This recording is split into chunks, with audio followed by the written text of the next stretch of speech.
For most of the 20th century, we built the future on a confident assumption.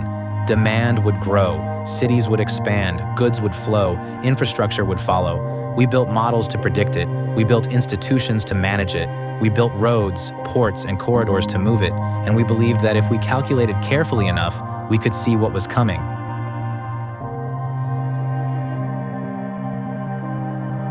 We were wrong. Not because our models were imprecise, but because the world is not a machine to be optimized. It is a system, alive, entangled, and perpetually surprising. The question transport research must now answer is not, what will the future look like? The question is, how do we prepare for futures we cannot predict? Since the first World Conference on Transport Research in 1976, transport systems have been transformed not once, but continuously. Containerization rewired global supply chains. The internet connected flows of data to flows of goods. Platform logistics changed the last mile. Electric vehicles are now rewriting the energy layer beneath transport itself. Each of these transformations took decades to unfold. None were predicted with precision.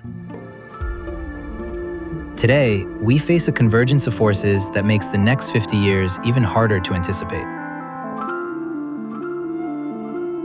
Climate disruptions are no longer rare events. They are structural conditions. Geopolitical fragmentation is redrawing trade routes we assumed were permanent. Technology is advancing faster than governance can follow. And social values, what people want from mobility, from the economy, from the systems that shape their lives, are shifting in ways no demand model fully captures. This is not a crisis of data. It is a crisis of assumptions. We do not need better predictions. We need a different relationship with uncertainty. To navigate genuine uncertainty, we need more than a single forecast. We need scenarios. A way of thinking rigorously about futures we cannot calculate, but must prepare for. This manifesto is built on 3 scenarios, each driven by the same 6 forces: climate, geopolitics, infrastructure, economy, technology, and society. Each force is a variable. The same starting point, 3 different trajectories. We call them the fragmented world, the drifting world, and the cooperative world. The first scenario does not begin with catastrophe. It begins with compounding. Climate disruptions strain food systems. Food insecurity breeds social unrest. Social unrest weakens institutions.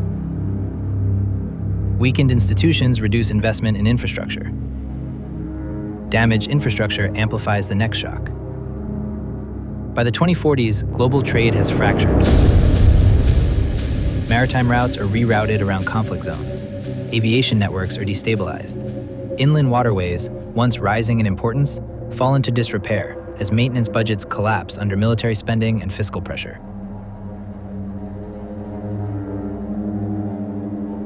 Transport research in this world becomes reactive and narrow, focused on preserving minimum essential connectivity, not advancing it. Knowledge becomes siloed. International collaboration ends not with a decision, but with the slow accumulation of mistrust and withdrawal. This is not a distant dystopia. It is a plausible extension of trends already visible in the early 2020s. COVID-19, supply chain disruptions, the tariff wars of the mid-2020s, the Red Sea crisis, the erosion of multilateral governance. The fragmented world is not inevitable, but it is possible, and that is precisely why transport research must take it seriously. The second scenario is the most familiar, and perhaps the most dangerous, precisely because it looks like progress. In the drifting world, global trade continues to grow, but becomes more regionalized. Supply chains become more resilient, but remain suboptimal. Transport systems are digitally enhanced, but remain fragmented across modes, regions, and institutions. Decarbonization happens, just unevenly. Some regions adopt carbon pricing, some fleets electrify, some ports automate. But the dominant mode remains road transport. Rail and inland waterways grow slowly. The system adapts, but it does not transform. This is a world where each individual actor optimizes their own performance, and the system as a whole drifts, without direction. The drifting world is not a failure. It is something more insidious. Partial success.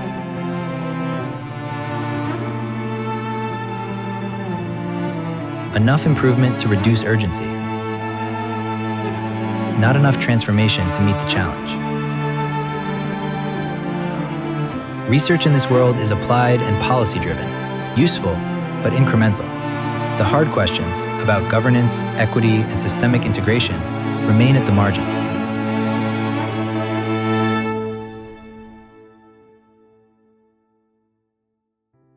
The third scenario is not a utopia. It is the result of decades of coordinated, courageous decision-making. The cooperative world of 2076 looks different, not because technology advanced further.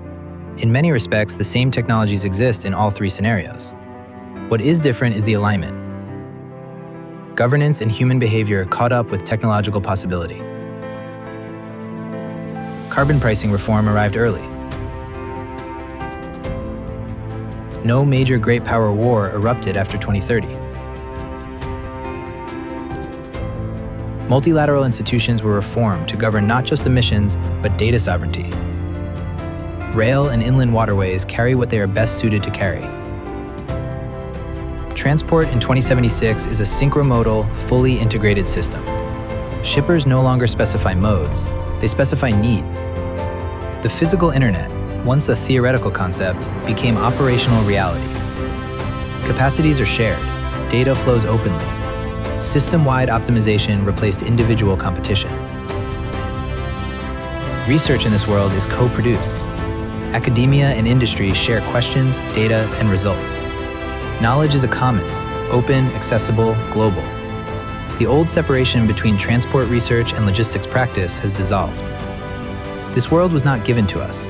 It was built by researchers, policymakers, and practitioners who refused to accept that the system was too complex to change.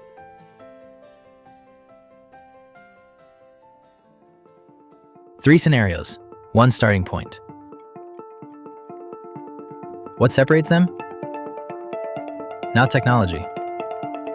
In all three worlds, the same technologies exist. Autonomous vehicles, clean energy, artificial intelligence. What separates them is a single variable, one that does not appear in any laboratory: governance. The willingness of states, institutions, and research communities to act on shared problems rather than individual incentives. The capacity to absorb shocks without systemic collapse. The decision to coordinate rather than compete. Transport research sits at the center of these decisions. We model the systems. We frame the questions. We provide the evidence that policymakers act upon. That is not a peripheral role. That is a consequential one. What does this mean for transport research over the next 50 years? It means designing for uncertainty, not for the future we hope for, but for all the futures we might face. It means building knowledge for collapse, not only for stability. It means centering equity in every scenario. Distributional outcomes do not improve automatically when the scenario improves. 5 research priorities stand above the rest: resilient infrastructure, logistics transformation, equity and access, governance and behavior, and the digital governance of AI in transport. These are not separate programs. They are interconnected as the scenarios they are meant to shape. In 1976, transport researchers gathered for the first time at the World Conference on Transport Research. They believe knowledge can improve the systems that move the world. That belief has not aged. It has deepened. We now understand that transport systems are not machines. They are expressions of collective choices about who has access, who is included, and whether we govern technology or technology governs us. The future cannot be predicted, but it can be shaped by the questions we ask, by the communities we include, by the research we prioritize. 5 decades behind us, the next 50 ahead. We stand at a fork in the road. And which turn will you take to change the final outcome to the best? This is our manifesto from Denise, Lander, Mylena, and Yubing.